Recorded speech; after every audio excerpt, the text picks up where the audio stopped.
Alô a todos, muito boa noite. Estamos aqui com o nosso código-fonte para continuar conversando sobre a sucessão na Igreja Católica, no papado, nesse momento que precede a escolha do novo Papa, certamente um dos momentos mais importantes da história da Igreja e um momento chave também para a história da humanidade, onde a humanidade está entre dois caminhos completamente diferentes, o caminho da liberdade, o caminho do totalitarismo, e a Igreja Católica pode ajudar num sentido ou no outro.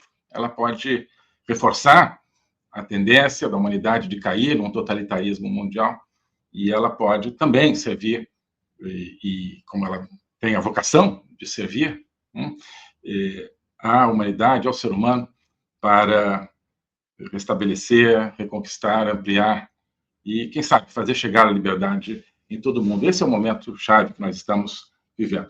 Então, estamos aqui hoje para discutir isso nesse código-fonte, nesse formato gravado, portanto, infelizmente, ainda não podemos ter aquela nossa discussão no final, mas, de toda forma, queria colocar esse tema, alguns aspectos desse tema para a reflexão de vocês, tá certo? Num formato também relativamente curto, hoje vai ser uma sessão também mais curta. E eu queria me concentrar no seguinte, no tema da universalidade. Tá? O problema da identidade da Igreja Católica, hoje, me parece que tem muito a ver com dois conceitos completamente diferentes de universalidade, né? E de como eles são interpretados. A universalidade original, essencial, da Igreja Católica, da fé cristã, no catolicismo, é uma universalidade cheia de sentido.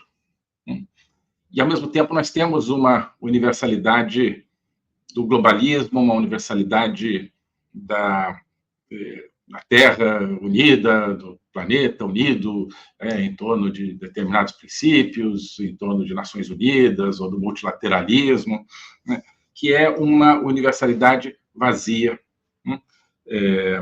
uma universalidade da indiferença, certo? A universalidade católica, ela é uma universalidade, portanto, do sentido, é uma universalidade que, nesse termo universo, ela traz fontes diferentes, né? Universos são fontes diferentes vertidas, daí vem o verso, né? Vertidas num mesmo espaço, orgânico, vivo, vibrante. Essa é ou deveria ser a universalidade católica. A universalidade globalista, ela é uma universalidade fria, pasteurizada, né? Falsa, porque ela é apenas declaratória, né? E, no fundo, ela tem servido, como a gente sabe, de encobrimento, de disfarce para projetos totalitários. Então, né, nós temos a universalidade desse universo, ou seja, todas as correntes da humanidade confluindo para algo, que é Jesus Cristo. Já vou antecipar aqui o que eu acho que é a essência da Igreja Católica. E uma universalidade que é simplesmente dizer, olha, nada faz diferença, no fundo nada vale a pena, enquanto algumas pessoas acham que nada vale a pena, aqueles que estão manipulando esse sistema estão cada vez mais criando seus mecanismos de poder, né? Manipulando, né, conceitos como o conceito da diversidade, por exemplo, né? Claro, a universalidade católica, ela contempla essencialmente a ideia da diversidade, né? Pessoas de todos os tipos confluindo para a fé em Jesus Cristo. O globalismo, ele fala muito da diversidade, mas é uma diversidade totalmente esquemática, petrificada. É uma diversidade, que eu diria assim, é uma diversidade da pele e não do coração. Tá? A diversidade autêntica católica é a diversidade do coração. Pessoas, né, trazendo o seu coração, né, na boca, né, no seu sentimento direto para um mesmo espaço, né? No globalismo, não. Nós temos uma diversidade, um conceito de diversidade puramente quantitativo e puramente superficial, que tem a ver apenas com a pele e não com o coração, né? E o Papa Francisco, conforme a gente comentou um pouco na semana passada, mas quero insistir nisso, ele, durante o seu pontificado, ele caiu muito nessa segunda universalidade, nessa falsa universalidade globalista, ao dizer que Deus não é um Deus católico, ao dizer que todas as religiões conduzem a Deus. Ele trouxe essas ideias, claro, não da teologia católica, nenhuma interpretação da teologia católica permite ir nesse sentido. Ele trouxe isso do que ele ouvia, né, nos canais da grande mídia, nos canais da grande comunicação de propaganda que dominam o mundo, já vem dominando o mundo recentemente, desde os anos 90, né, e cada vez mais tentam controlar o nosso pensamento, como você sabe. E nesses canais, sim, predomina uma certa ideia de universalidade, no sentido, olha, nada é diferente de nada, nada é melhor do que nada, nada é pior do que nada, nada é qualitativo, as coisas são apenas quantitativas, né? E as religiões todas se equivalem, porque, no fundo, para esse globalismo, nenhuma delas vale nada, né? Essa equiparação globalista das religiões, ela é uma anulação de todas as religiões, ela não é uma elevação de todas as religiões. Todas essas religiões são reduzidas a um muito baixo mínimo denominador comum, no fundo elas são reduzidas a um zero, e é nesse zero que elas se igualam para o globalismo, nessa indiferença. Na verdade, religiões são consideradas no globalismo apenas uma roupagem, né, que pode diferir um pouco, mas, no fundo, o que acontece ali dentro são esses mesmos conceitos, de todas as pessoas, igualdade, justiça e tal, mas conceitos totalmente vazios, novamente, conceitos da pele e não do coração, conceitos pasteurizados, conceitos sem carne, sem sangue, né? A religião católica é a religião, né, da carne, do verbo que se fez carne, né, que sofreu, que sangrou, né, por nós. Não é esse o conceito do globalismo. Infelizmente, então, o Papa Francisco ele vinha adotando e colocando a Igreja, então, nesse rumo, né, de uma indiferença nas religiões, né, com essa ideia de que Deus não é católico, e Deus não é um Deus católico, e todas as religiões são iguais, né? Isso também poderíamos dizer, é uma universalidade por mera superposição, né?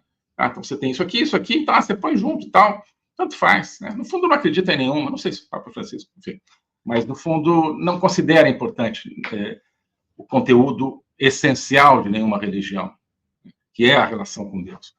Considera importante apenas aspectos secundários das religiões, que são seus aspectos, sei lá, sociais ou éticos, isso tudo é secundário, né? E aí talvez algumas se encontrem, mas isso não perfaz nenhuma religião, né? O coração de nenhuma religião é um coração ético, ou não está na ética, não está, né, na sua doutrina social, né? O coração de cada religião está, né, na sua concepção de Deus, e as concepções são diferentes, né?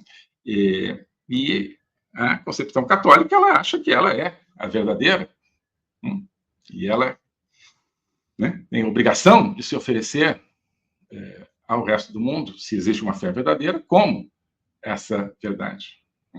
E, aparentemente, o Papa Francisco não acreditava muito nisso. Ele também falava, olha, não é para pregar o catolicismo, não, deixa, né? Ou seja, não é mais para oferecer a verdade cristã, então você não acha que exista uma verdade cristã. Isso decorre, portanto, dessa indiferença, dessa amputação, dessa maneira de extrair, né, de dentro de uma religião aquilo que é o essencial, que é a sua concepção de Deus, a sua concepção da espiritualidade. E aí o resto, sim, talvez seja semelhante, mas esse resto, né, é petrificado, não corre seiva, não corre sangue nessa dimensão puramente ética, social das religiões, né? Então, né, essa é a concepção do mundo de hoje, né, dessa era. A gente falou na semana passada, né, desse Aion. Então, recordando, São Paulo diz, olha, não vos deixeis esquematizar dentro do esquema deste mundo, dentro do esquema desta era, né?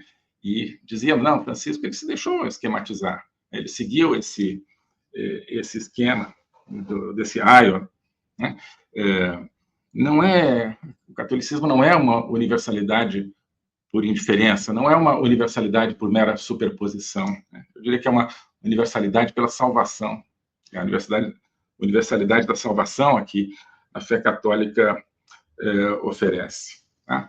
Então, novamente, eu rezo pelo Papa Francisco, espero que ele esteja nos braços do Senhor, mas ele estava conduzindo a Igreja nessa linha de uma falsa universalidade.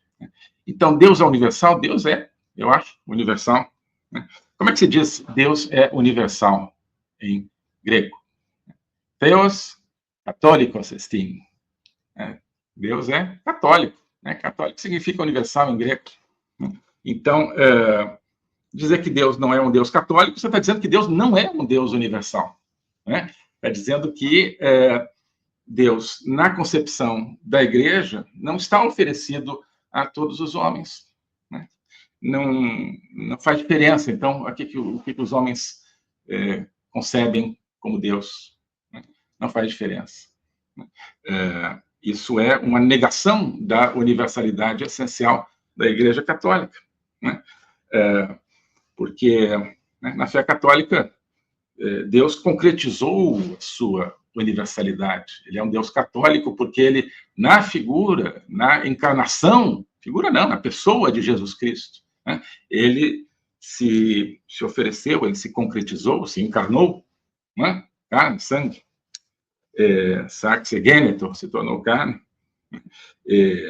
Então, assim é a universalidade católica, assim é a catolicidade católica. Na encarnação do Verbo, na pessoa de Jesus, o Cristo, Filho de Deus vivo, e depois na Igreja, que é o corpo de Cristo. Então, a Igreja é a continuação dessa encarnação, porque são pessoas de carne e osso que estão lá, inclusive o Papa. Então, tem essa responsabilidade de serem a concretização, a encarnação da catolicidade, da universalidade. Eles são universais, porque Deus se concebeu assim, se concretizou, ele se encarnou assim. Então, para os católicos, eu acho que deveria ser essa concepção, que é na Igreja Católica que Deus está disponível a todo o universo, que Deus é universal, na pessoa de Jesus Cristo. A gente pode dizer que todas as religiões talvez conduzam a Jesus Cristo. Talvez existam, eu acho que existem, em todas as religiões autênticas, elementos, traços, que convidam ao Cristo, ao caminho, à vida do Cristo, à verdade do Cristo. Existem. Mas não é que todas as religiões sejam iguais e todas permitam chegar a Deus, não. Eu acho que todas as religiões contêm elementos que convidam para chegar a essa encarnação de Deus, Jesus Cristo. Esse é o Deus católico, o Deus universal. Eu sempre digo, os primeiros cristãos, quem eram os primeiros cristãos? Quem foram os primeiros cristãos? Foram os 3 reis magos. Os primeiros cristãos não foram ali, da comunidade ali de Jesus, judeus, não foram romanos que estavam ali dominando aquela região, não, foram os 3 reis magos, que vieram lá do Oriente. Eles foram os primeiros cristãos, ou seja, sim, de um outro país, de uma outra origem, eles vieram. Então, segundo o Evangelho de São Mateus, eles dizem, vidimos stellam eius in oriente et venimos adorare eum. Vimos a sua estrela no Oriente e viemos adorá-lo. Então, viram a estrela e vieram adorá-lo. São os primeiros cristãos. Vieram adorar o Filho de Deus vivo. Então, viram a estrela no Oriente e vieram adorá-lo. Quer dizer, qual é a mensagem disso? Qual é a mensagem? A mensagem ou melhor, a mensagem não é o seguinte, não é, olha, fique aí cada um na sua. Fique cada um com o seu culto, com a sua religião. Vocês que estão aí na Pérsia, na Babilônia, no Oriente, na Bactriana, não sei aonde, fiquem aí. Adorem Deus do jeito de vocês. Não precisa viajar milhares de léguas seguindo uma estrela para vir adorar esse menino recém-nascido. A mensagem não é essa, não. A mensagem é, olha, esse aqui é Deus para todo mundo. Nasceu e já vieram pessoas, né, do mundo mais distante adorá-lo, que viram uma estrela dizendo, olha, esse aqui é que é Deus. Então, essa é a mensagem dos primeiros cristãos, que são os 3 reis magos. Né? Então, Cristo é Deus para todos os homens, não só para os cristãos, certo? Porque se Cristo não é Deus para todos os homens, né, então Cristo é Deus para quem? Se Deus não é Cristo para todos os homens, ele é Deus para quem? Porque, olha, quando ele apareceu, né, então, os judeus já tinham a sua religião, os romanos tinham a sua religião, os gregos, sua religião, os babilônios, os persas, né, os chineses, os hindus, todos, os citas, né, os núbios, todos tinham a sua religião.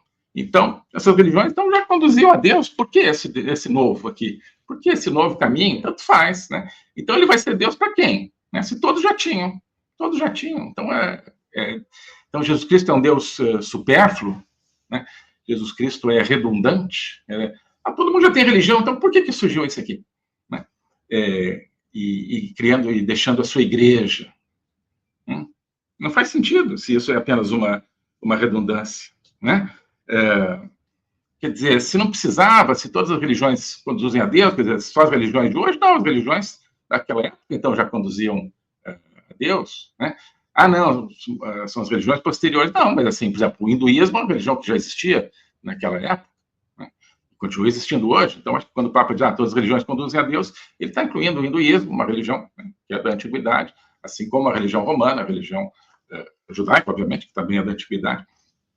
Então, todas elas conduziam já a Deus. Então, Jesus Cristo veio, encarnou, viveu, foi crucificado em vão, né, de maneira redundante. Se esse não era um caminho, se esse era apenas mais um caminho, ou se todos já existiam outros caminhos. Para que mais um caminho? Apenas mais um. Né? Mas essa é a concepção da falsa, a consequência da concepção da falsa universalidade, certo? João Paulo II, talvez o Papa mais importante dos últimos 100 anos, pelo menos, logo que ele assumiu o pontificado, para deixar claro que ele estava invertendo um caminho da igreja, a igreja vinha desde o Concílio Vaticano II até João Paulo I, né, num caminho muito semelhante ao caminho que recolocou Francisco.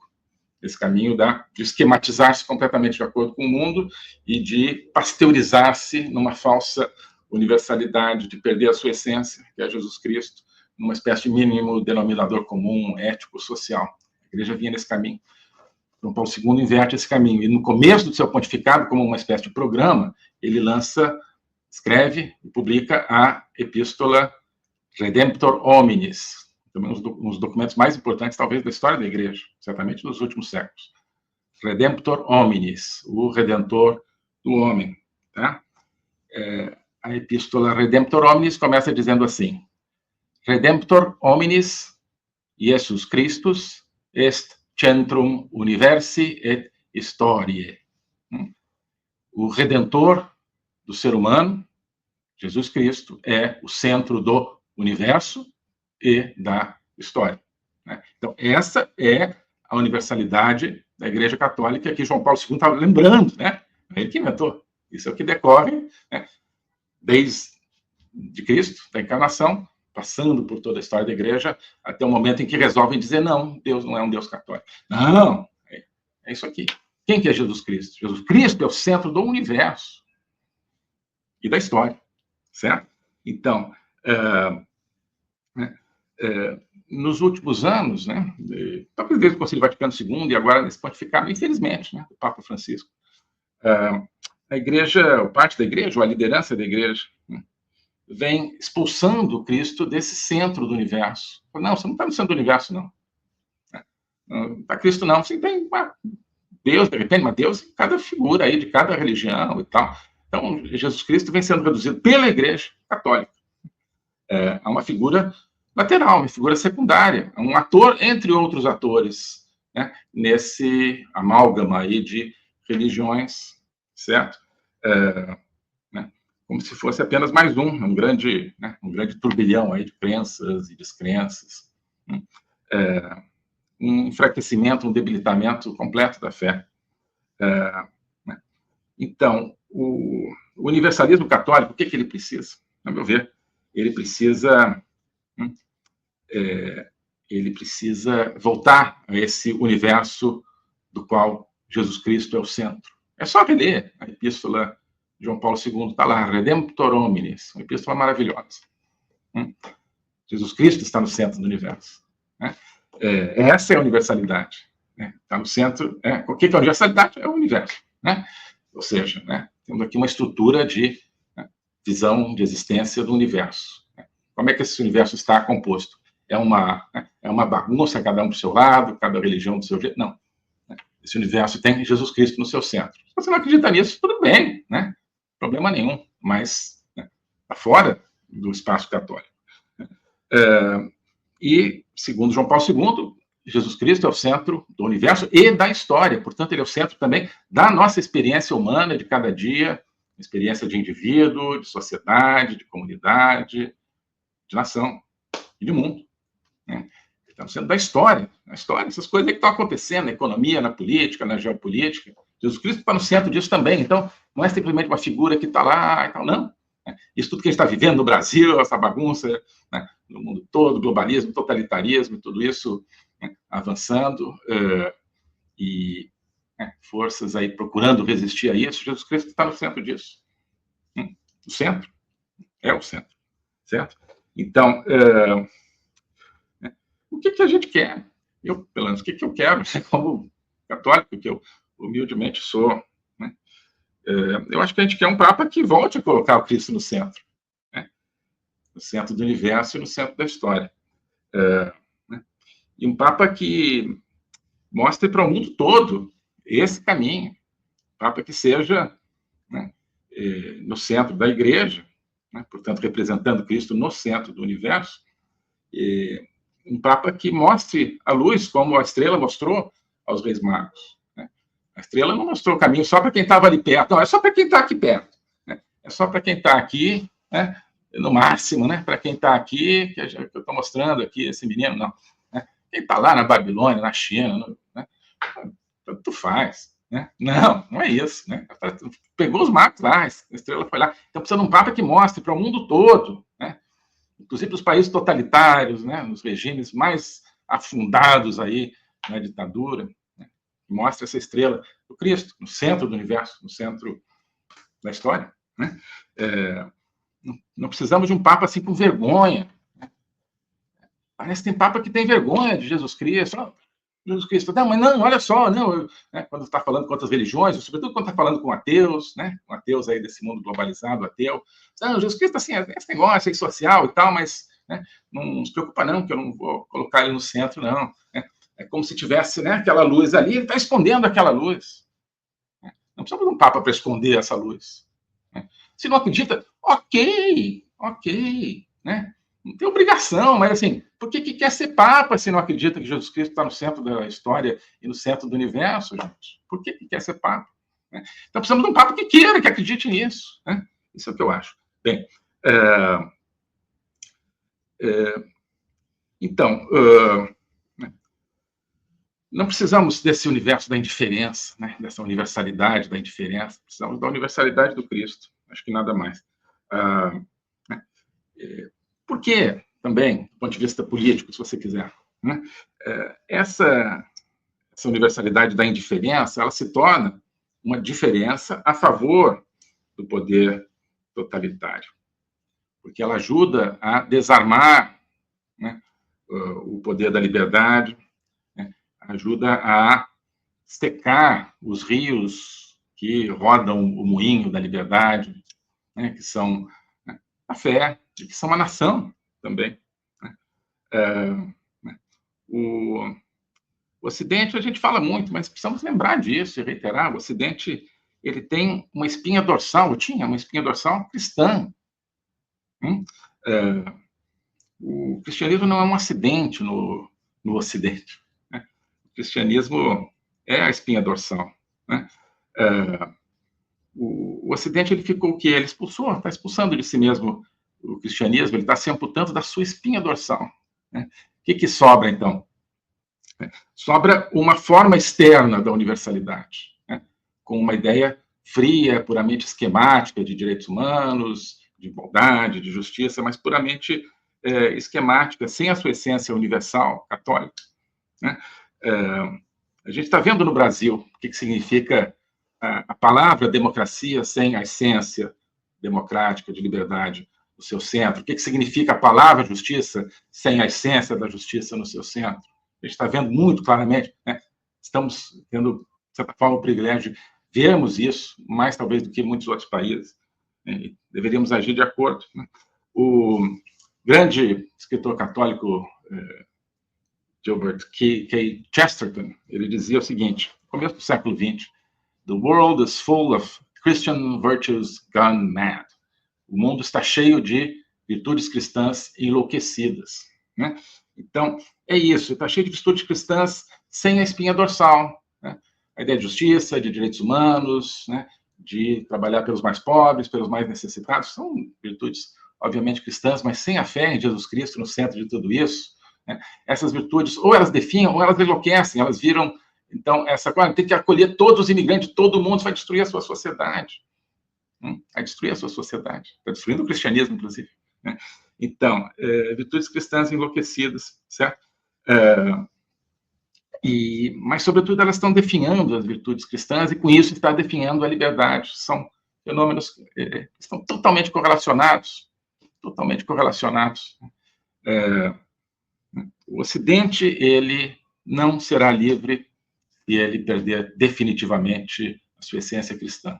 E com um novo Papa Francisco, o Ocidente provavelmente vai perder a sua essência cristã e o Ocidente deixará de ser livre. Né? É isso que está em jogo. Né? O cristianismo ele sempre foi a fonte principal para os cristãos, claro, né? Da contestação ao poder absoluto, mas para o mundo todo, porque ele se tornou a casa. Né? O cristianismo se tornou a casa onde nasceu a democracia, onde nasceu e se consolidou uma certa visão de liberdade. Por quê? Porque o cristianismo ele traz o poder, né, de cima. O cristianismo ele não é simplesmente um reconhecer os poderes ali do dia, os poderes do aion, ele é uma contestação do poder. Portanto, o cristianismo é sempre uma pedra no sapato de qualquer projeto absolutista, de qualquer projeto totalitário, sempre. O cristianismo ele é antipoder totalitário, por excelência, por essência, porque o poder está no Cristo, ali no centro do universo, não está no Partido Comunista, não está na União Europeia, né? Não está na Constituição, não está no Estado Democrático de Direito, que não é democrático nem de direito, mas, enfim, não está naquilo que se chama isso, né? E mesmo que for, não está. Essa liberdade não está aí, né? Não está. Você precisa de um poder que diz, olha, a liberdade não está aí. Isso aí serve como instrumento, mas o sentimento da liberdade, ele decorre daquela centralidade do Cristo, que foi aquele que disse, olha, né, famoso João 8:32, conhecereis a verdade, né, a verdade vos libertará. A preocupação do Cristo é nos libertar. De nenhuma outra religião é assim. Então, né, também não é que as religiões todas não conduzem a Deus, não. Né? Sinto muito, mas não. Eu acho que todas as religiões têm elementos que conduzem ao Cristo. Né? E também, né, todas as religiões conduzem à democracia? Não, não. Todas as fés, ou agências de religião, ou todas as culturas conduzem à democracia? Não, não. A cultura cristã, católica, conduz à democracia, porque ela tem a liberdade na sua essência. Não sei se outras também, mas todas, certamente não. Todas as culturas, todas as religiões não conduzem, todas elas, à liberdade, isso eu tenho certeza. Né? Então, quando uma autoridade eclesiástica vem e fala todas as religiões conduzem a Deus, ele também está dizendo isso. Está dizendo que todas as culturas, né, conduzem a uma sociedade do jeito que se quer. Não, não conduzem. Não conduzem. Tem culturas, tem religiões que conduzem a sociedades totalitárias. Né, e estão triunfando no mundo. Né? Não sei se é a única, mas às vezes tem a impressão que é a única que conduz a uma sociedade livre. Né? que é sempre um trabalho permanente, difícil, nunca vai estar atingido plenamente, mas a única que abre o caminho para uma sociedade livre é a cultura cristã e a religião cristã. Tenho essa impressão. Então, né, o tema liberdade e o tema religião estão muito ligados, e tudo que o globalismo quer é um papa que diga, olha, né, não importa essa coisa, todas as culturas, visões de mundo, né, todas se equivalem. Então, né, quer dizer que né, tá ok as culturas que conduzem ao totalitarismo, tá ok uma cultura, sobretudo uma cultura, né, totalmente ateia, como é o comunismo, que conduz a um totalitarismo, com uma degradação completa do ser humano, tá ok, isso também conduz legal aí né, a uma paz, a uma justiça, a uma visão comum. Não, isso não conduz, não. Não conduz. Certo? Então, sem essa essência cristã, o cristianismo deixa de ser essa contestação ao poder, que ele foi sempre. Desde Roma Antiga, o cristianismo nasce contestando o poder do Império Romano, aqui dentro, né? Até o século XX, até agora o século XXI, onde o cristianismo, sobretudo no século XX, contestou o poder do nacionalsocialismo, do fascismo, e contestou o poder que durou muito mais, do stalinismo na União Soviética, e contestou o poder do comunismo, que continua vivíssimo no mundo. O comunismo sempre quis destruir o cristianismo. Por quê? Porque é uma contestação, a principal contestação ao seu poder, ao seu projeto absoluto, né? Então, sem o cristianismo, o Ocidente ele se torna uma presa fácil, certo? Para o poder totalitário. É a isso que a gente está assistindo no mundo, né? A democracia, ela precisa de duas coisas. Ela precisa da seiva, que é a seiva cristã, eu acho, tá? Pelo menos no espaço ocidental.